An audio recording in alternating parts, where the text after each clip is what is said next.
عن ابن عباس رضی اللہ تعالی عنہ ان النبی صلی اللہ علیہ وسلم مر على قبرین فقال انہما يعذبان وما يعذبان في كبير اما هذا فكان لا يستتر من بوله واما هذا فكان يمشي بالنميمة۔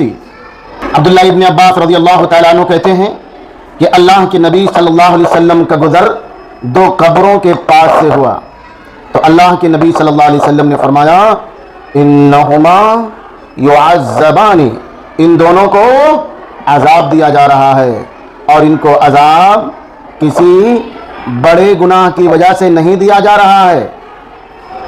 ان میں سے ایک جو ہے یہ پیشاب کے چھینٹوں سے نہیں بچتا تھا، یہ اپنے پیشاب سے نہیں بچتا تھا، یعنی اپنے پیشاب کے چھینٹوں سے نہیں بچتا تھا۔ وَأَمَّا هَذَا، اور جہاں تک اس کی بات ہے فَكَانَ يَمْشِي بِالنَّمِيمَةِ، تو یہ چغل خوری کرتا تھا۔ کیا کرتا تھا؟ چغل خوری کرتا تھا۔ اس حدیث پہلی بات تو یہ معلوم ہوئی بہت سے گناہوں کی وجہ سے قبر میں بہت سے گناہوں کی وجہ سے عذاب دیا جائے گا۔ ان گناہوں میں یہ بھی ہے